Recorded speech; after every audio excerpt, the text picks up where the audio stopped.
Olá, sejam muito bem-vindas ao novo videocast de Forbes Mulher. Eu sou Fernanda Almeida e a cada episódio vou receber mulheres que estão transformando os negócios, a ciência, diversas áreas. E hoje eu tenho o prazer de receber Chieko Aoki, que é fundadora e presidente da rede Blue Tree de hotéis e a dama da hotelaria brasileira.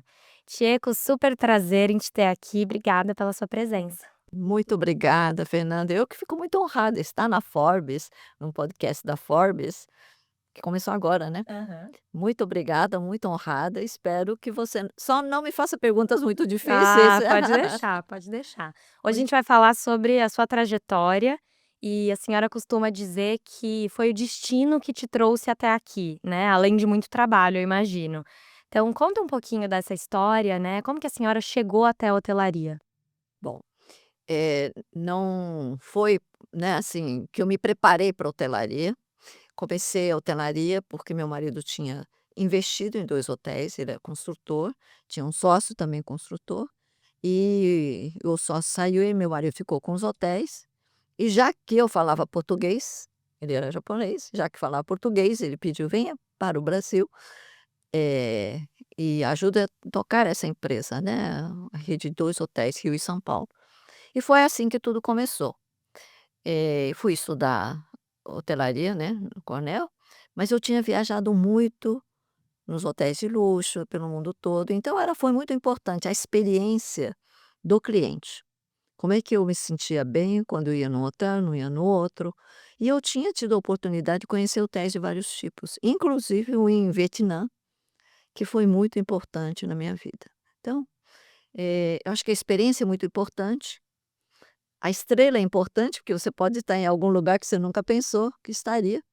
E se eu não tivesse entrado na hotelaria, eu me pergunto, com toda a minha exigência, com qualidade, com o cri-cri que eu tenho, em que setor eu teria estado? Com certeza.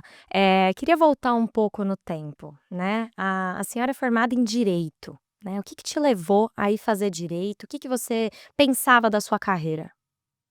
Olha, eu fiz direito também por acaso, porque eu estava na época tinha o curso clássico, e tinha curso científico e tinha normal, você nem sabe dessas coisas. Então tinha 3 cursos que você se especializava, então eu estava fazendo curso clássico para ser professora de filosofia, que era a minha opção principal. E depois, quando eu me for e eu estava também fazendo o curso técnico de secretariado, porque eu queria trabalhar, estudar e trabalhar. E também estava estudando inglês, numa escola famosa na época, União Cultural, para estar preparada para ser secretária, eu queria ser a melhor secretária, bilíngue, etcétera. Então eu estava fazendo esses 3 cursos, uma não tinha nada a ver com a outra, né, mas assim, inglês um pouco. E aí, quando eu me formei no curso clássico, a universidade, que era aqui na Maria Antônia, mudou para a cidade universitária, e para mim ficava muito difícil, longe. E aí, em frente à escola técnica, que é Álvares Penteado, na frente estava a Faculdade de Direito do Largo de São Francisco. Falei: "Nossa, tem uma faculdade aqui, quem sabe", aí eu vi as matérias do vestibular, eram praticamente todas iguais, e eu falei: "Ah, então vou estudar aqui na em frente que eu já sei o caminho aonde chegar". Então foi assim, passei e fiquei na faculdade.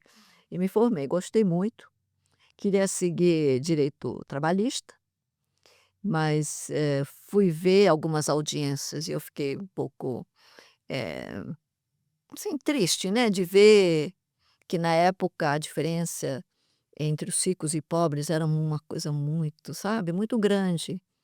E, enfim, as discussões eram muito não batiam comigo.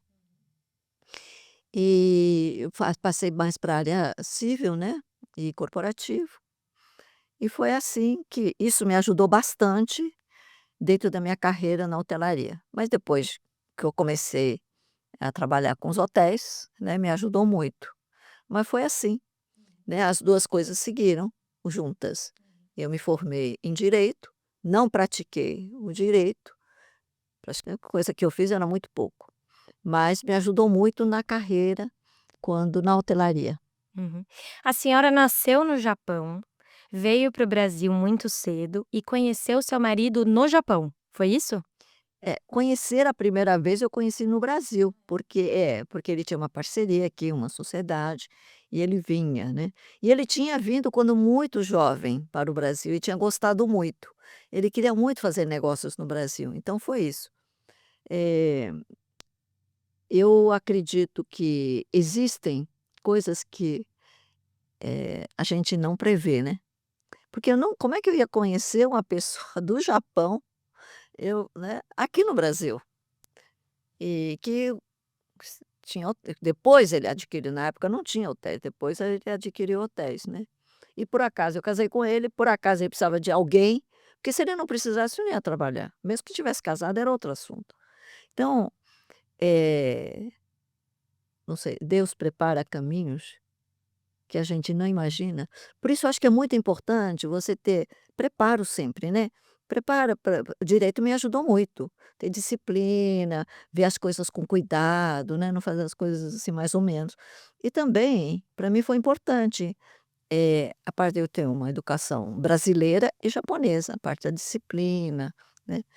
Então, eu acho que Deus prepara as coisas, escreve a vida da gente torta, né.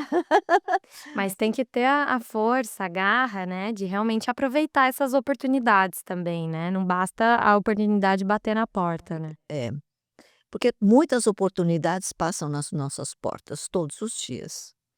Ou você não nota porque você não tem interesse, ou quando nota você não pode fazer de qualquer jeito, né, ou você agarra ou não.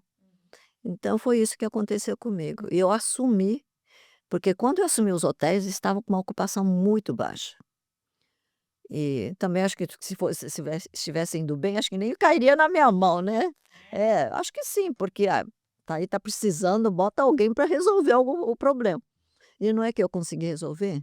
E sabe por que consegui resolver? Eh, primeiro eu tenho um sentimento, assim, muito forte de responsabilidade, e eu acho que se a gente tem vontade de fazer, as coisas vão acontecendo. E a segunda coisa que eu penso é: "Por que não?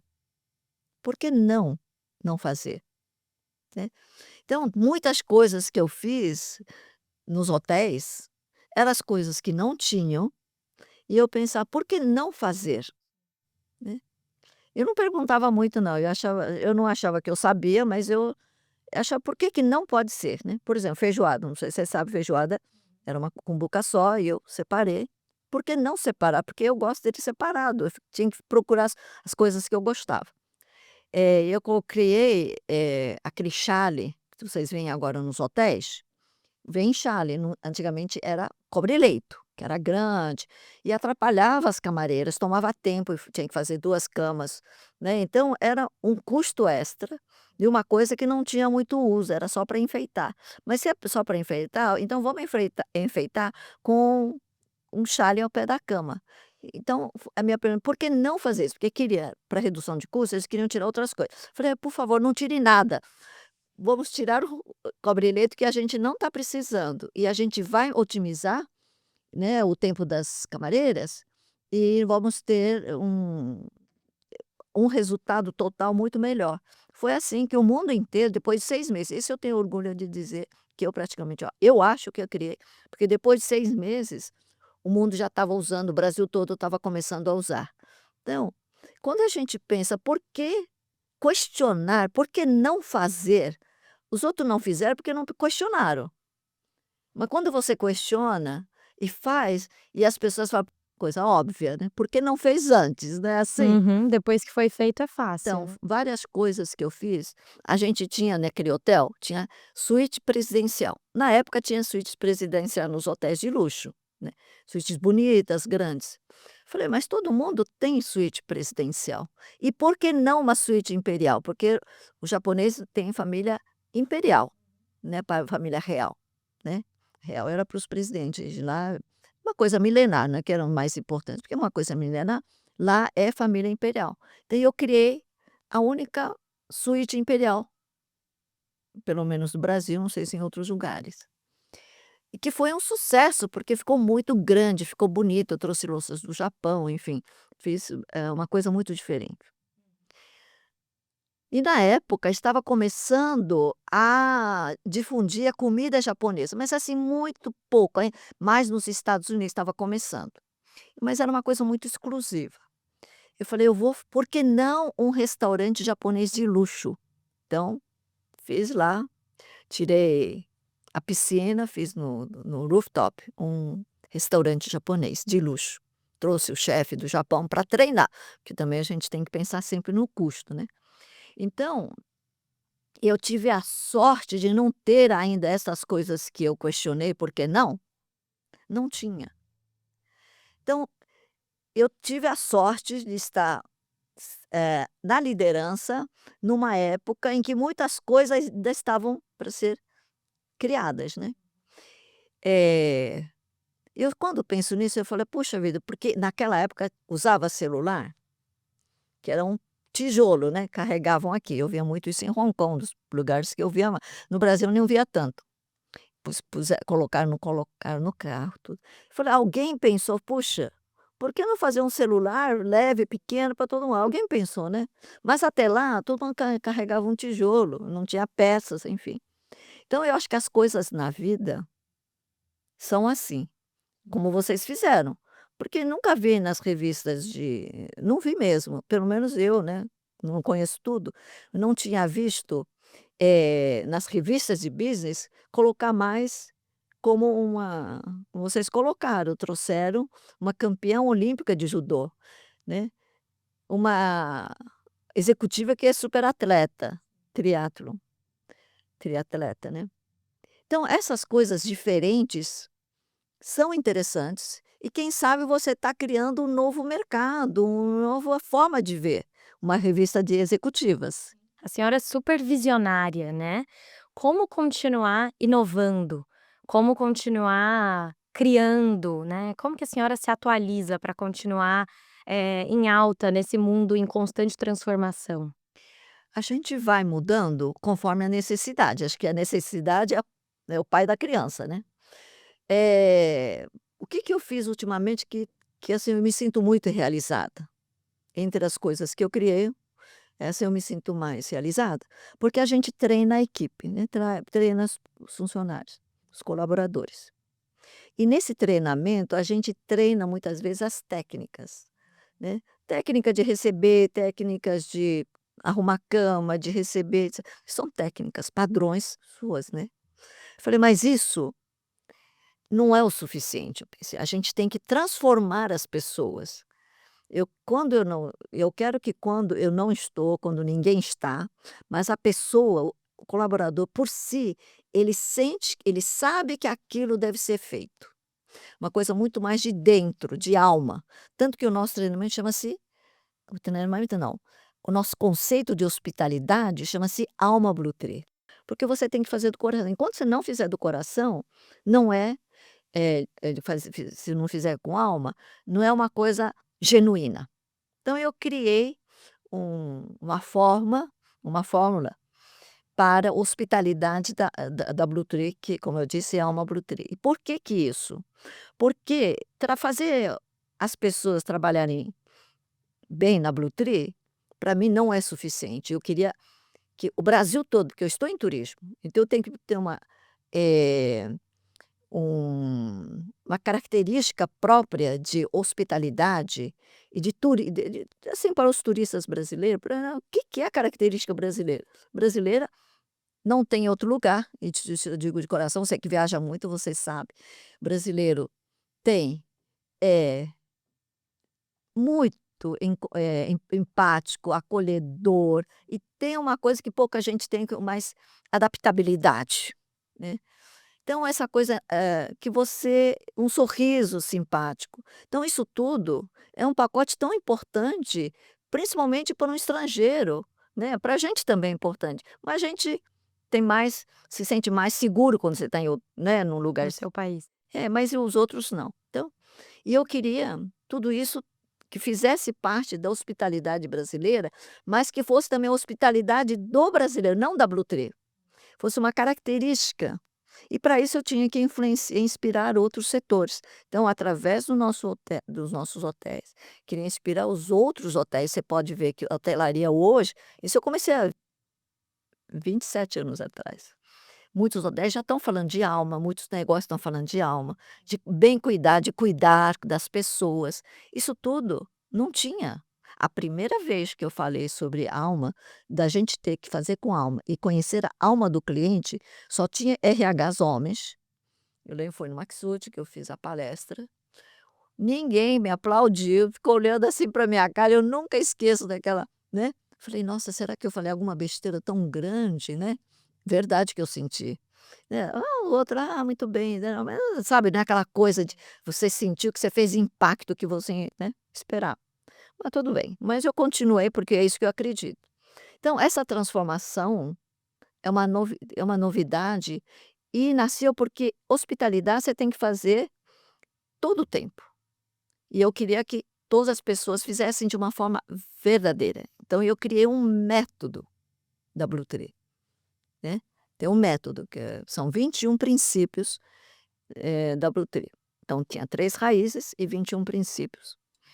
E foi isso, eu acho que é uma novidade, está funcionando. Eu vejo que outras redes e grandes estão entrando nessa linha, estão falando de alma, falando de cuidar de hóspede, mas para nós já estamos avançando um pouquinho mais, sabia?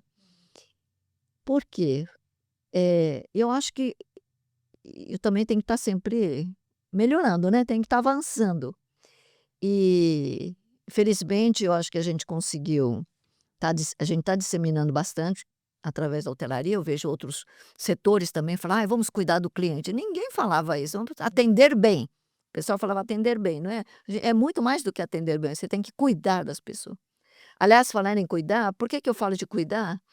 Porque, eh, quando o hóspede se hospeda com a gente, você arruma a cama, você chuveiro bom, comida, tudo pode estar perfeito, né. Mas quando o hóspede chega chateado, a cama, tudo isso, se é bem feita, gostoso, a alivia, mas somos nós que acalmamos.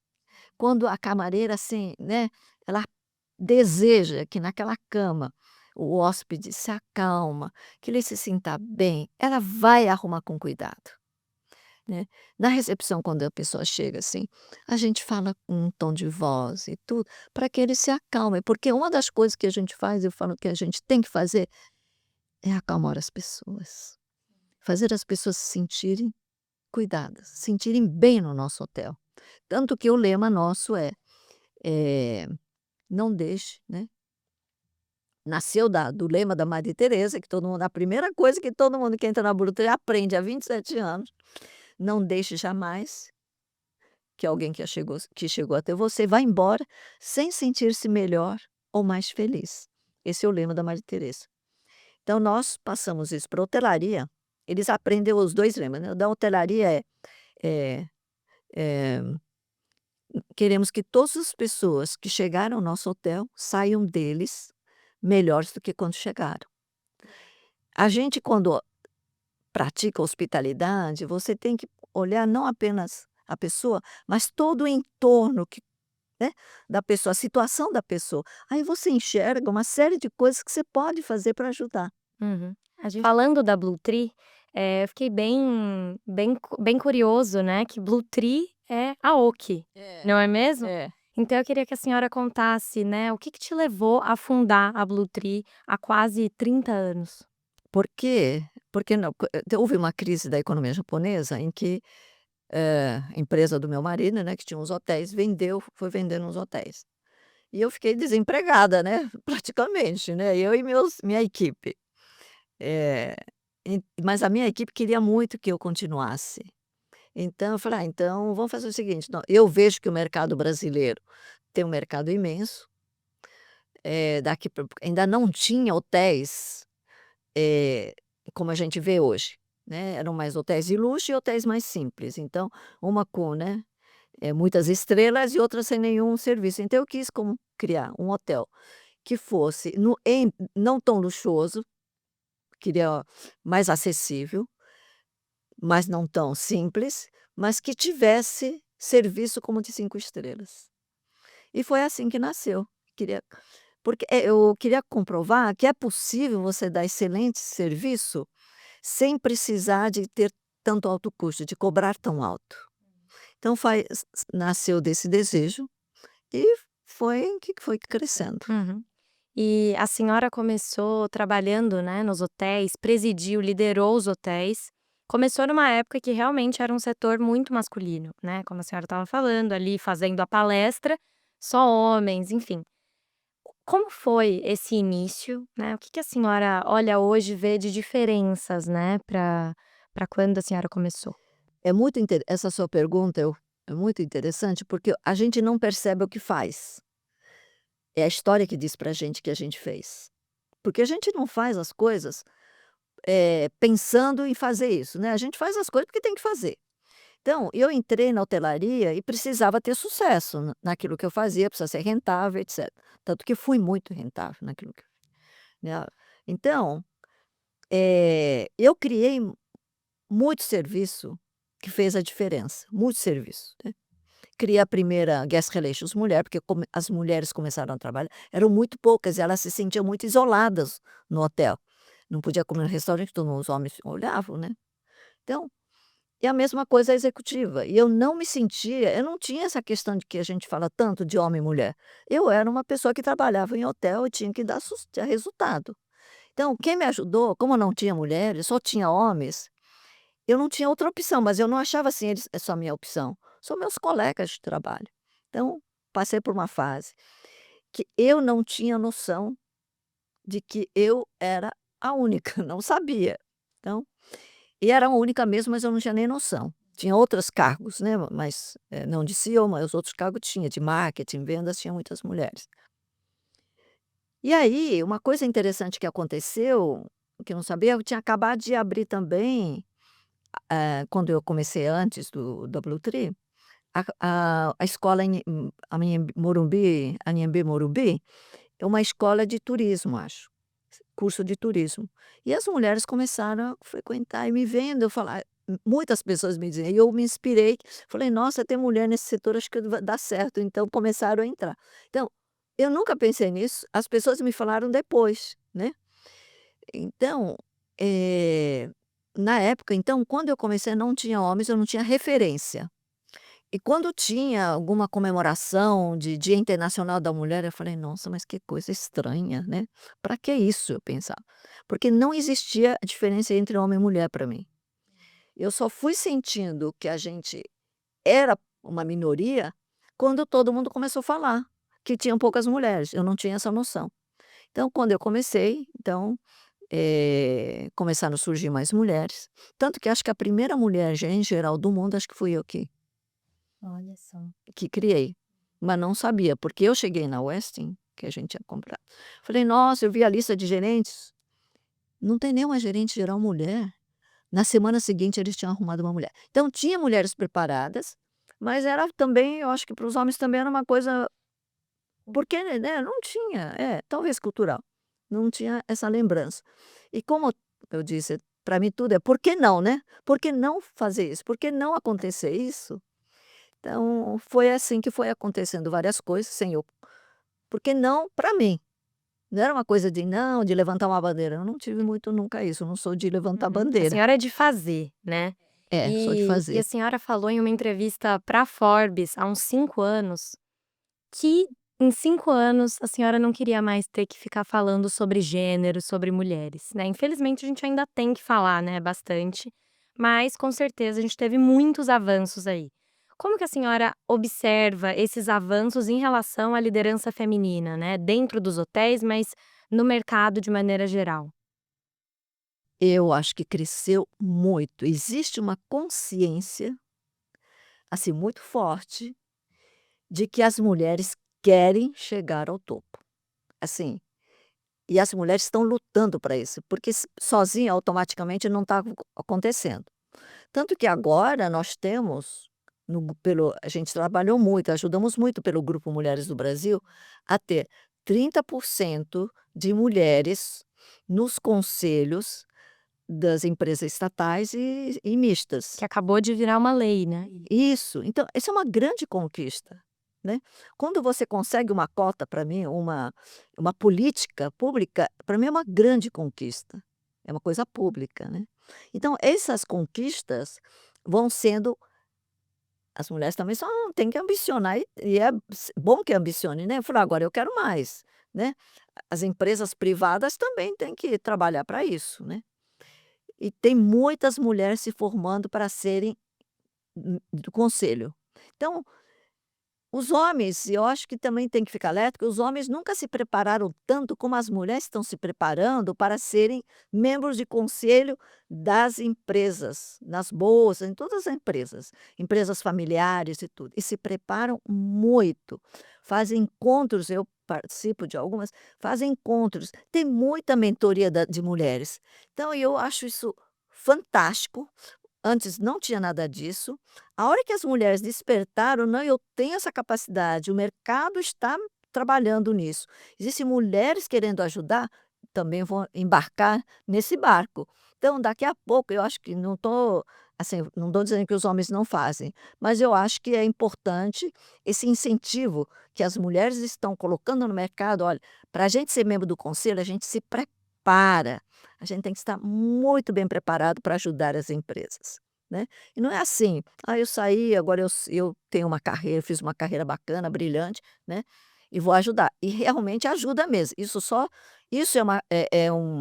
uma experiência muito importante que a pessoa está sendo, mas eu acho que também é importante a gente estar sempre se reciclando, né, e as mulheres estão fazendo isso. Mulheres que fizeram uma carreira de executivas, de CEOs e agora estão sendo do conselho. Esse é um exemplo, como as mulheres estão fechando o cerco de todo Com lado. certeza. E tem inclusive vários estudos que provam que as mulheres nos conselhos, elas chegam mais preparadas para as reuniões, elas têm inclusive carreiras mais sólidas antes de entrar nos conselhos, e elas de fato contribuem muito para as conversas, né, que no fim dá mais resultado para as empresas, que no fim é o que todo mundo quer, não é mesmo? Que bacana. Existe essa Existe, pesquisa? Ah, eu existem queria esses ver essa estudos, eu te pesquisa, porque é mostro. muito importante. Que bacana. E Você assim vê a construção que as mulheres estão fazendo? exato, exato. A senhora, falou do Mulheres do Brasil, né, que você foi fundadora e hoje está no conselho também. Como a senhora falou, hoje tem vários grupos de mulheres, né, a senhora está sempre aí em grupos de empreendedorismo feminino, o que antes não tinha. Como que são as amizades femininas que a senhora tem? Qual que é a importância das amizades femininas na sua vida? As amizades das amigas são tão importantes que até esqueço que existem os homens nesse mundo. Verdade, eu não antes eu tinha amigos, muitos amigos, agora eu tenho mais amigas. Por quê? As amigas puxam muito, né, convidam e tem assim, tem aniversário, tem isso, tem aquilo. Amigos convidam, mas não, né, não convido tanto as mulheres, né. As conversas em comum com as mulheres. É muito interessante isso que você está perguntando, porque eu tenho mais amigas do que amigos hoje, e eu tinha antes mais amigos. E eu vejo que a nossa conversa entre mulheres são assuntos de nosso interesse, principalmente para crescermos. As mulheres estão tão focadas, né. As mulheres também são muito perseverantes, a mulher não gosta de perder, né, são muito perseverantes e determinadas. E eu acho que essa corrida para serem líderes, né, corrida no bom sentido, esse preparo, as mulheres estão se preparando tanto que uma puxa a outra a se preparar mais. Eu acho que realmente nós achávamos que ia, levar mais tempo para ter mais mulheres nos cargos de liderança, eu acho que vai crescer mais, só que ainda está faltando aquele pedaço do CEO. Muitas mulheres diretoras, né, gerentes, claro, metade, mais da metade hoje são gerentes. Mulheres, diretoras, tem bastante, mas a parte do CEO ainda, eu não sei se é por causa da amizade do homem com o homem, né, porque você conhece bem o quem é que poderia ser, né. Mas quando começarem assim, as mulheres crescerem nos conselhos também, elas vão indicar mulheres CEOs, eu acho. No empreendedorismo, o que que a senhora observa também, né? Tem mais mulheres, criando negócios, né, com negócios de sucesso? A gente sabe que ainda tem um desafio bem grande, né, de conseguir captar investimentos e tal, que ainda, né, não possibilita que as mulheres, criem esses negócios e escalem os seus negócios, mas o que que a senhora observa, né, e o que que falta para ter mais mulheres à frente de negócios tão grandes? Ainda tem um pouco de restrição a financiamentos, né, aos recursos, disponibilização de recursos para as mulheres.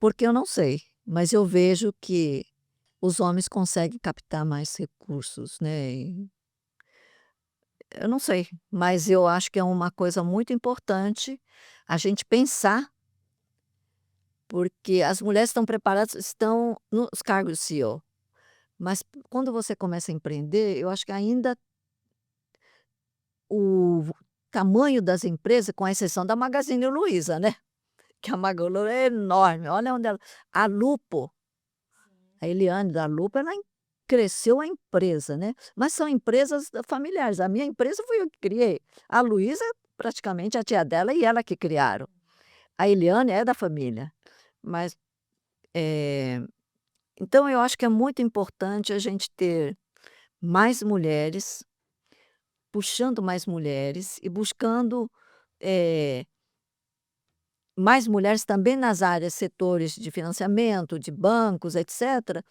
que eu acho que a mulher conhece o jeito da mulher, né. Então outro dia estava conversando com a Cristina, né, que criou a, Nubank. É, Cristina Junqueira.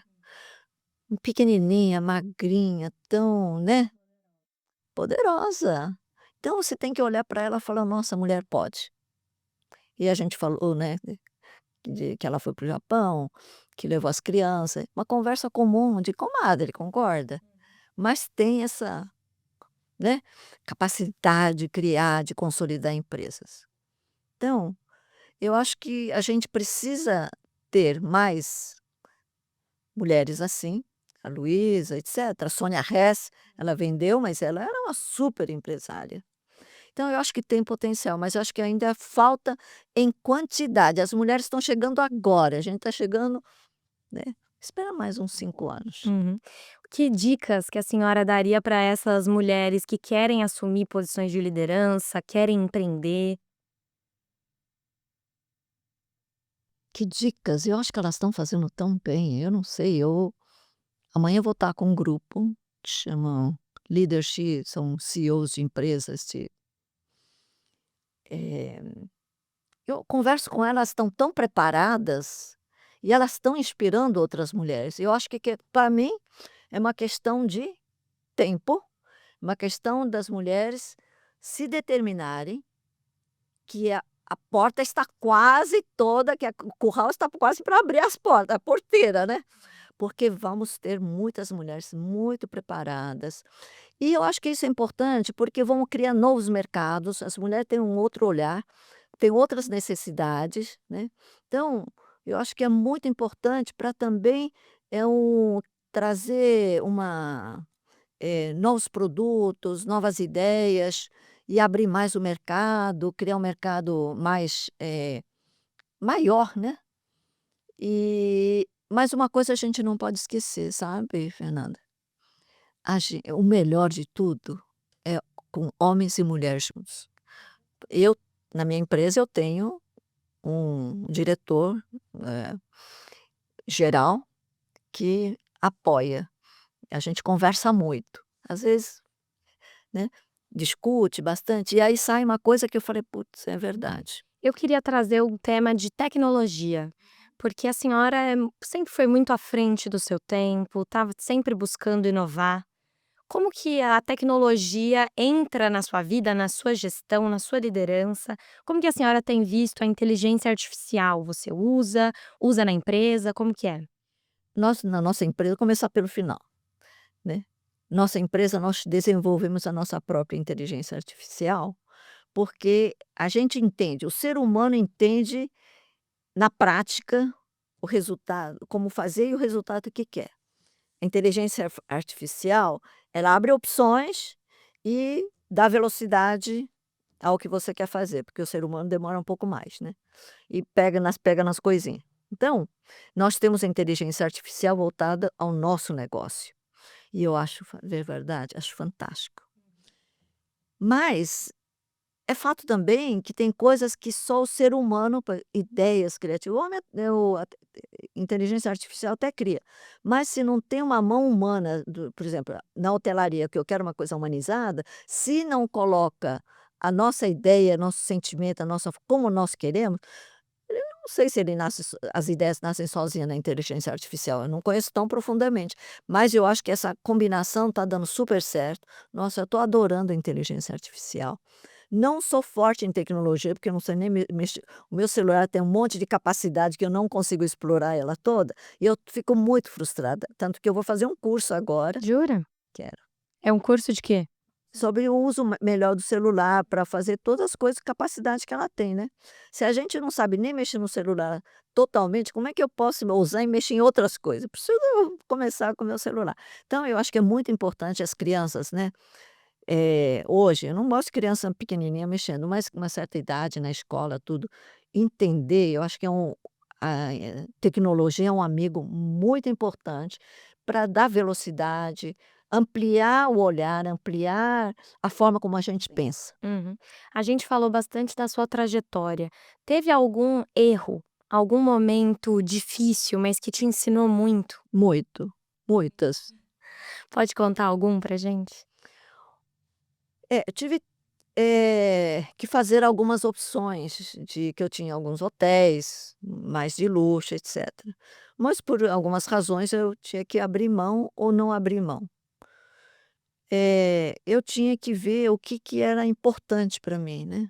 Então, para mim sempre foi muito importante, eh, meus valores, a reputação, porque a gente quando você pode perder muitas coisas, né, mas você não pode perder seus valores, sua reputação, a sua crença.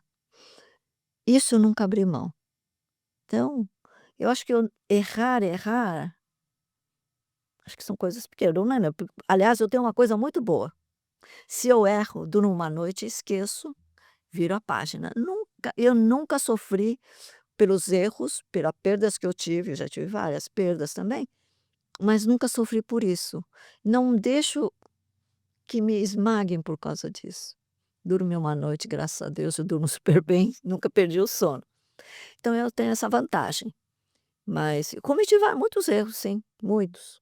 Não fica remoendo as coisas. Não, não, não, não vale a pena. E hoje a gente fala muito, né, todo mundo muito ansioso, essa geração de redes sociais, tudo acontece tão rápido. A senhora fica ansiosa também?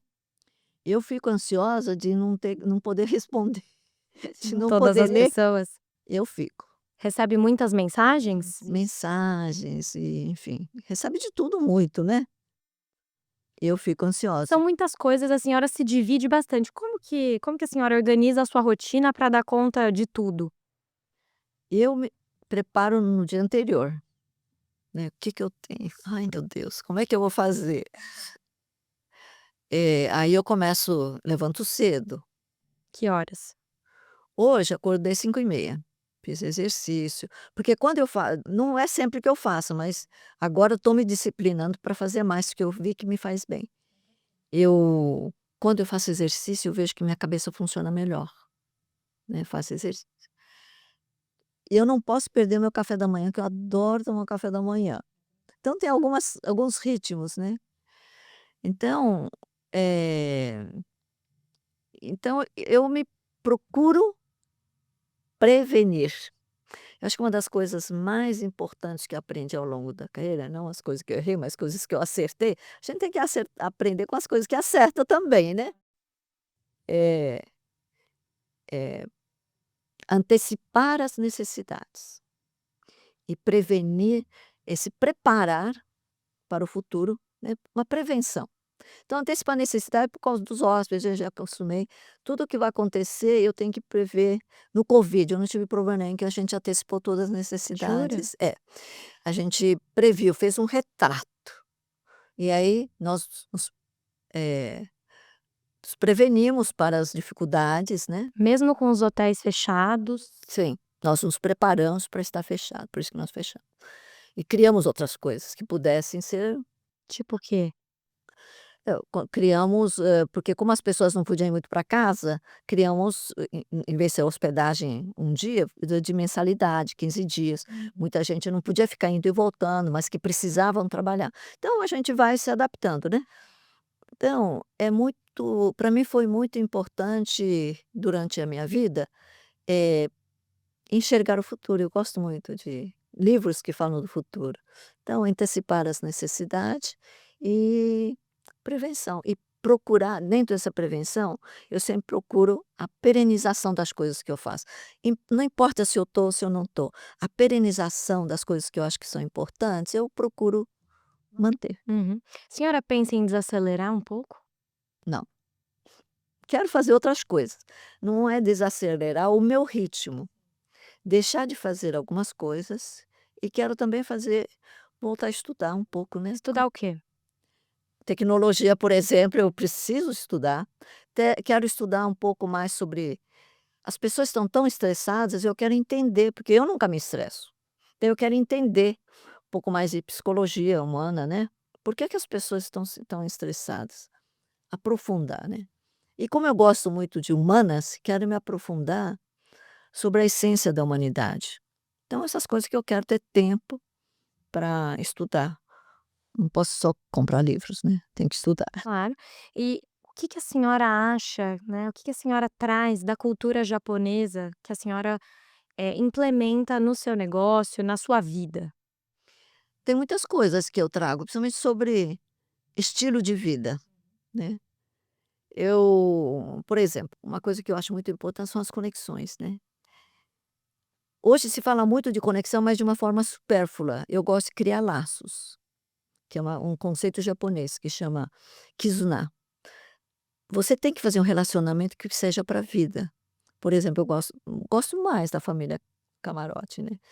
E eu quero manter esse laço estando ou não, independendo da forma, independendo da brutri, entre as pessoas, criar laços, eu acho que é tão importante. E ele, quando precisar, eu posso fazer o que eu puder fazer pelas pessoas.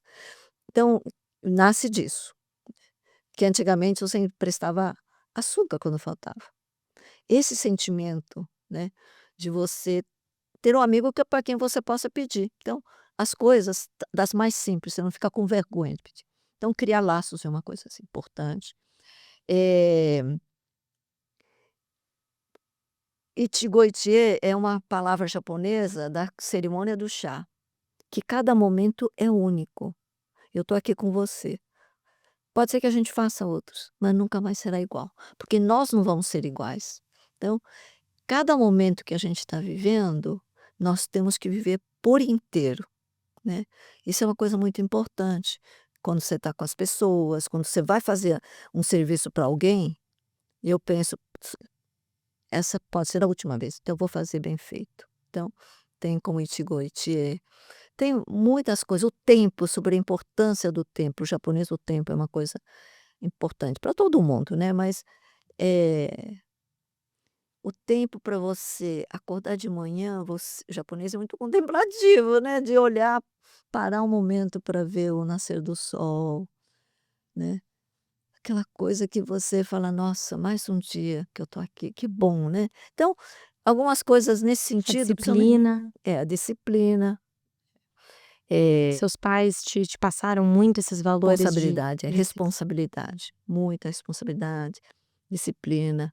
E o japonês tem uma coisa que poucos sabem: espírito de coletivo. Porque quando as pessoas falam que o japonês não joga lixo, que o japonês, fala baixo, criança do bebê não chora no trem, né. Minha amiga passou maior vergonha, porque o bebê dela começou a chorar, ela falou: "Meu Deus, ninguém chora". E todo mundo ficou olhando, porque não estava acostumado, todo mundo fala baixo. Por quê? Porque o coletivo é muito importante, mais do que você, porque a educação japonesa fala que quando você sabe, fica quieto. Né. Fala: "Eu sei". Agora estão mudando, porque isso também é muito ruim, porque você não dá vazão à criatividade, à iniciativa, etcétera. Tudo tem o seu lado bom e ruim, mas de você dá oportunidade para o outro falar, segura, né.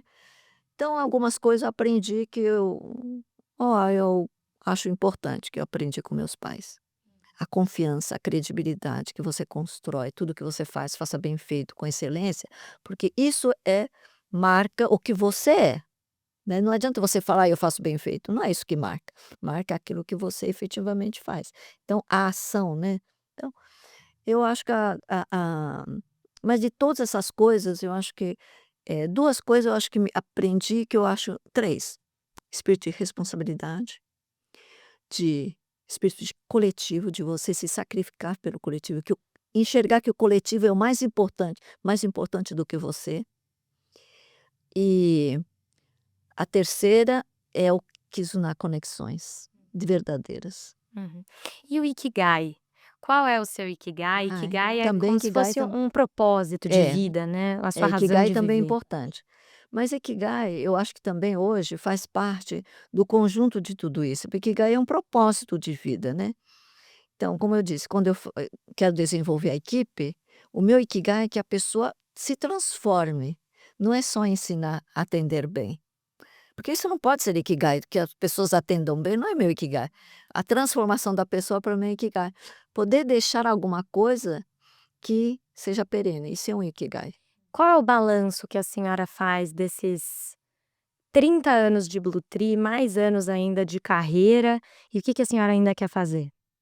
Ixi, muita coisa. Eu não vou falar não, porque senão eu não vou não, vai ficar muita mas eu tenho, assim, quero continuar fazendo o que eu faço, mas eu quero fazer melhor, né. Aperfeiçoar, eu acho que eu estou numa fase de aperfeiçoamento de tudo que eu vim fazendo, dar mais tempo para fazer bem feito. Que eu acho que o que sempre tem espaço é para a gente fazer as coisas melhor, né, e bem feito. E que realmente importe para as pessoas. Para mim eu tenho essa questão do coletivo muito forte, e que impacte, que importe para as pessoas. Porque eu pensei quando eu era jovem eu só pensava em mim, né. Quero fazer isso porque eu acho que por que não? Porque eu acho que é importante. Esse era o meu foco quando eu fui fazendo. Mas com o tempo eu vi que isso era uma parte, mas que se não tem impacto, para a comunidade, para todos, não tem sentido, porque eu morro, eu levo e acabou e morreu, né. Mas se eu fizer pensando na coletividade, quem sabe isso vai repercutir, vai se transformar, vão criar outras coisas. Então eu Perfeito. acho que é isso. Eu tenho agora algumas perguntas mais rapidinhas. Então, a primeira, qual foi o turning point, o momento de virada da sua trajetória? Quando do crash, né, da economia japonesa, e quando meu marido teve derrame e perdeu os movimentos. Uhum. E a senhora, então assumiu os É. hotéis? Não, nós tínhamos vendido alguns e eu criei uma nova Ah, empresa. aí você criou o Bluetooth. Ah, tá. Qual que é o seu superpoder? Aquela habilidade que te destaca em qualquer reunião, qualquer sala que a senhora entra? Não sei. E acho que eu sou bastante observadora, eu gosto de observar. Eu procuro observar a essência da pessoa. Para mim é muito importante isso, quando as pessoas estão falando, se elas estão realmente falando aquilo porque sente ou porque aprendeu. Uhum. Um livro ou filme que a senhora recomendaria para qualquer pessoa? Um é Visões do Futuro, do Michio Kaku, que tem me ajudado, ele escreveu em 2011 ou 2001, muito anos para trás, e tudo que ele falou, que ele escreveu, aconteceu. E uma das coisas que ele fala é que o setor de entretenimento e serviços nunca vai morrer, porque o ser humano precisa de viver em coletivo, entretenimento, né, você junta as pessoas, e as pessoas precisam estar junto. E quem faz isso são as pessoas, né, a tecnologia, você precisa estar junto com as pessoas. E serviços, porque por mais que a tecnologia possa, se aperfeiçoar, a alma só é humana. Um conselho que você daria para Tieco do início da carreira? "Ai, você podia ter pensado mais no próximo, no outro, no coletivo". Um hábito ou um momento do dia que você não abre mão? Acho que você falou do café da manhã, né. Aí eu fico o dia que eu não tomo café da manhã eu fico Ah, eu triste. também. O que te move? Eu acho que as necessidades das pessoas. Uma mulher que te inspira? E são tantas, muitas mulheres. Olha, eu posso dizer, se eu posso citar algumas, né, tem a Luísa, Sônia Hess, eh, tem uma pessoa que está comigo há muitos anos, que chama Sumiko. Acho que são muito próximas, né. Mulheres distantes que me inspiram, ai, são muitas, aí é uma fila de mulheres. Margaret Thatcher, que eu conheci. Olha, que chique.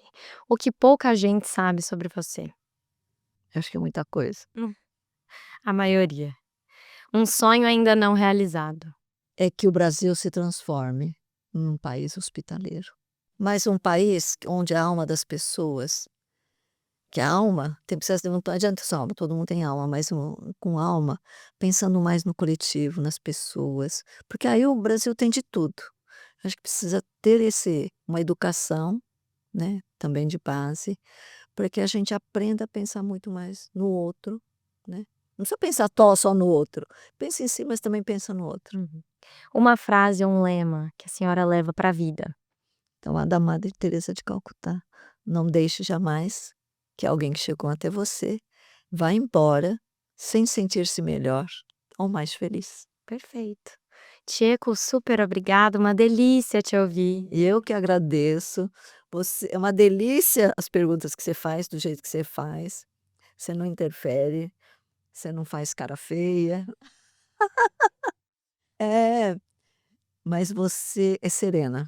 Que Eu acho bom. que quando você é serena, você transmite isso para mim também. Isso é muito importante para quem está sendo questionado. Com certeza. Muito legal. Obrigada, Obrigada Tchê. eu. Obrigada por ter acompanhado a gente até aqui e até a próxima.